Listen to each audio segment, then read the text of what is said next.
बयान सामने आया है। नायब सैनी सरकार अब अल्पमत में है। दुष्यंत चौटाला ने कहा कि मुख्यमंत्री को नैतिकता के आधार पर इस्तीफा दे देना चाहिए। कांग्रेस सरकार के खिलाफ कदम उठाए तो हम उनके साथ हैं। पिछला अविश्वास प्रस्ताव पिछली सरकार के खिलाफ था, नई सरकार के खिलाफ अविश्वास प्रस्ताव लाया जा सकता है। तो दुष्यंत चौटाला का ये बड़ा बयान सामने आया है, जहां उन्होंने कहा कि एक बार फिर जो है नई सरकार के खिलाफ कांग्रेस को अविश्वास प्रस्ताव लाना चाहिए। पहला जो अविश्वास प्रस्ताव लाया गया था वो पिछली सरकार के खिलाफ था, लेकिन अब नई सरकार के खिलाफ जो है वो अविश्वास प्रस्ताव लाया जा सकता है। तो अंकित हमारे साथ जुड़ चुके हैं, हमारे सहयोगी। अंकित, आपसे जानना चाहेंगे कि दुष्यंत चौटाला ने कहा है कि नई सरकार के खिलाफ अविश्वास प्रस्ताव लाया जा सकता है, लेकिन जो अविश्वास प्रस्ताव लाया जाएगा उसमें 6 महीने का गैप होना चाहिए। क्या कुछ आपके पास जानकारी है इसे लेकर? बिल्कुल, दुष्यंत चौटाला ने जो बात कही है वो ये कहा है कि जो अविश्वास प्रस्ताव बजट सत्र के अंदर लाया गया था तो वो पिछली सरकार थी, लेकिन अब मुख्यमंत्री बदल चुके हैं, नई सरकार शपथ ले चुकी है, नए मंत्री शपथ ले चुके हैं, तो अब दोबारा से अविश्वास प्रस्ताव सरकार का लाया जा सकता है। लेकिन उसके अंदर भी एक पेच है, क्योंकि जब नए मुख्यमंत्री बने थे और नए मुख्यमंत्री ने बनने के बाद एक दिन का सेशन बुलाया था, विधानसभा का सेशन बुलाया था और उसमें अपनी मेजोरिटी प्रूव की थी। तो कहीं ना कहीं उसमें जब मेजोरिटी प्रूव कर दी थी तो अब अविश्वास प्रस्ताव आ सकता है या नहीं आ सकता है, ये अभी कहीं ना कहीं एक चर्चा का विषय है। क्योंकि दुष्यंत चौटाला तो ये कहते हुए नजर आ रहे हैं कि नई सरकार जो बनी है वो उसके खिलाफ अविश्वास प्रस्ताव लाया जा सकता है, लेकिन अभी नए मुख्यमंत्री ने मैंने जैसे पहले बताया कि बनते ही अपना ही मेजोरिटी प्रूव की थी, तो उसके कितने दिन के बाद अविश्वास प्रस्ताव आ सकता है, ये एक कहीं ना कहीं सोचने का विषय है। और उसी को लेकर के दुष्यंत चौटाला हमलावर हैं और उन्होंने इतनी तक बात कह दी है कि अगर कांग्रेस ये कदम उठाती है, कांग्रेस अगर जो अविश्वास प्रस्ताव लाती है तो जननायक जनता पार्टी के 10 विधायक जो हैं वो भी उनको बाहर से समर्थन देने का काम करेंगे। यानी कि भारतीय जनता पार्टी की अगर सरकार गिरती है तो उसको गिराने के अंदर वो भी अपनी भूमिका अदा करने का काम करेंगे। जिस भारतीय जनता पार्टी के साथ जननायक जनता पार्टी 4.5 साल तक सरकार में रही, दुष्यंत चौटाला उप मुख्यमंत्री रहे, लेकिन दुष्यंत चौटाला और जननायक जनता पार्टी के साथ जिस तरह से भाजपा ने धोखा किया और बीच अधर में छोड़ दिया, तो अब वो भी उनके खिलाफ एक्शन लेने के लिए तैयार है अगर कांग्रेस कदम उठाती है तो। लेकिन साथ ही साथ जननायक जनता पार्टी के नेता ये भी कहते हुए नजर आए कि वो राज्यपाल से मिलेंगे और राज्यपाल को कहेंगे कि ये जो सरकार है जो अल्पमत में है, अपना विश्वास मत खो चुकी है, तो या तो मुख्यमंत्री नैतिकता के आधार पर इस्तीफा दे या जो राज्यपाल है वो विधानसभा के अंदर उनको मेजोरिटी प्रूव करने के लिए कहे। तो कहीं ना कहीं पेच जरूर फंसा हुआ है, लेकिन ये जरूर साफ है कि सरकार जो है वो अल्पमत में है। उन्होंने जब दुष्यंत चौटाला से यह सवाल किया गया कि उनकी पार्टी के 6 विधायक जो हैं वो भी लगातार कहीं ना कहीं 4 जो हैं वो बीजेपी के संपर्क में है, 2 जो हैं वो कांग्रेस के संपर्क में है, तो उन्होंने कहा कि विहिप की ताकत जो होती है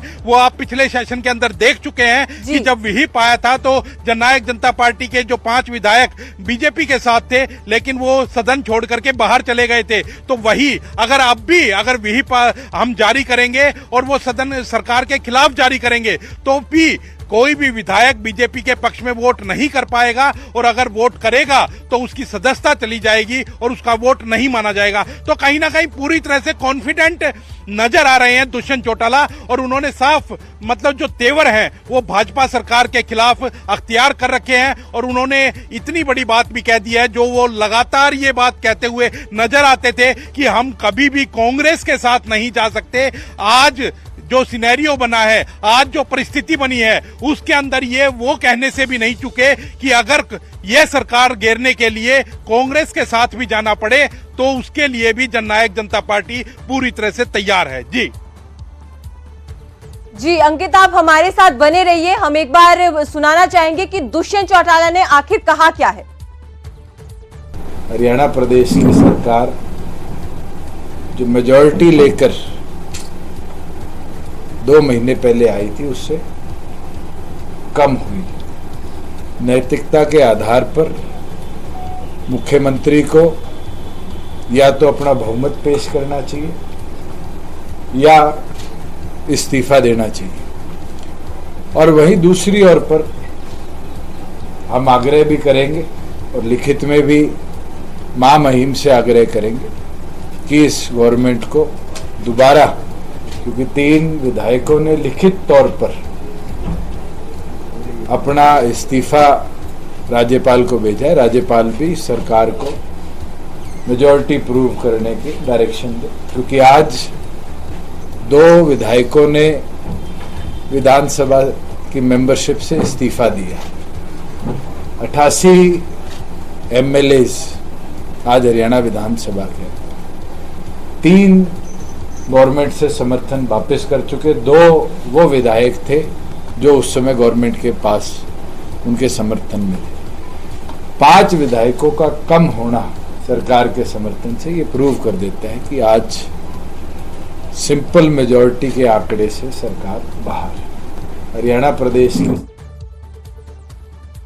तो ये आपने दुष्यंत चौटाला को सुना। हमारे सहयोगी जो अंकित हैं हमारे साथ अभी भी बने हुए हैं। अंकित, आपसे ये भी जानना चाहूंगी कि भले ही दुष्यंत ने ये कहा कि हमारा पूरा समर्थन कांग्रेस के साथ है, वो समर्थन देना चाहते हैं, लेकिन जजपा की अपनी स्थिति क्या है, इस पे एक बार जरा प्रकाश डालिए, क्योंकि जजपा के अपने लोग उन्हें बहुत सारे छोड़कर कांग्रेस पे जा चुके हैं, कुछ बीजेपी में जा चुके हैं। बिल्कुल, जननायक जनता पार्टी का जैसे मैंने बताया कि वो उनके जो 6 विधायक हैं वो पार्टी के जरूर खिलाफ हैं। उसमें से 4 जो हैं वो बीजेपी के पक्ष में हैं, 2 जो हैं वो ईश्वर सिंह हो या रामकरण काला हो वो कांग्रेस के पक्ष में खड़े हुए नजर आते हैं। लेकिन किसी ने भी इस्तीफा नहीं दिया है, किसी ने भी जो खुल करके समर्थन तो कर रहे हैं, लेकिन जब अगर विधानसभा के अंदर फ्लोर टेस्ट होता है तो और पार्टी विहिप जारी करती है तो वो बीजेपी के पक्ष में वोट नहीं कर पाएंगे, क्योंकि विहिप की ताकत ही ऐसी होती है। तो इसीलिए कॉन्फिडेंट नजर आ रहे हैं पूरी तरह से दुष्यंत चौटाला, और जो कि 4.5 साल तक सरकार में रहे, साझा उप मुख्यमंत्री थे, लेकिन उसके बाद अब जिस तरह से हालात खराब हुए हैं और हालात खराब होने के चलते अब वो पलटवार कर रहे हैं। हालांकि सरकार को अभी कोई खतरा नजर नहीं आ रहा है।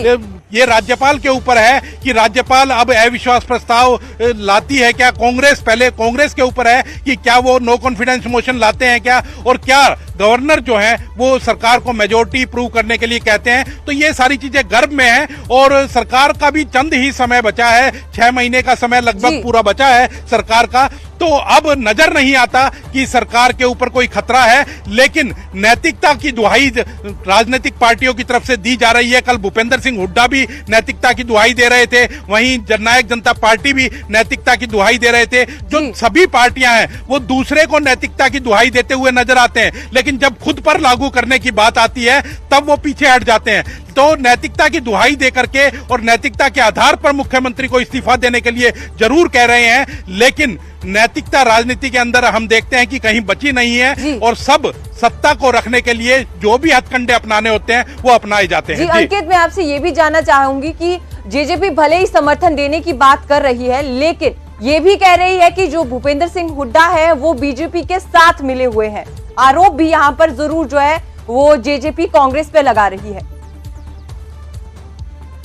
बिल्कुल, वो इसीलिए आरोप लगा रहे हैं क्योंकि उनको पता है कि अभी सरकार का कुछ नहीं बिगड़ना है। तो दोनों हाथों में लड्डू जो कह सकते हैं कि जननायक जनता पार्टी रखना चाहती है कि कहीं ना कहीं वो भूपेंद्र सिंह हुड्डा को बीजेपी के साथ मिला हुआ भी बता रहे हैं और वो उनसे कह भी रहे हैं कि अविश्वास प्रस्ताव वो लेकर के आए। तो दोनों ही बातें जननायक जनता पार्टी के नेता दुष्यंत चौटाला द्वारा कही जा रही है, लेकिन अभी होना जाना अभी कुछ भी नहीं है, क्योंकि 4 जून को रिजल्ट आएंगे, उसके बाद आचार संहिता हट जाएगी। जो सत्र है वो भी मानसून सत्र आएगा और मानसून सत्र के बाद सरकार का समय मात्र 2 महीने बच जाएगा। तो ऐसा लगता नहीं है कि सरकार को कोई खतरा है और सरकार किसी तरह से कोई खतरे में होकर के सरकार गिर जाएगी, लेकिन राजनीतिक तौर पर इसको भुनाने की कोशिश जरूर की जा रही है। वो चाहे कांग्रेस हो, जननायक जनता पार्टी हो, आईएनएलडी के नेता हो, लगातार इसको भुनाने की कोशिश जरूर कर रहे हैं कि भारतीय जनता पार्टी सरकार अल्पमत में आ चुकी है, इसलिए भी वो नैतिकता के आधार पर इस्तीफा नहीं दे रहे हैं। तो लोकसभा चुनाव चल रहा है, तो इसको लेकर के ये बयानबाजी कर करके वो जो जनता का वोट है उसको कहीं ना कहीं गेन करने की सोच रहे हैं। जी।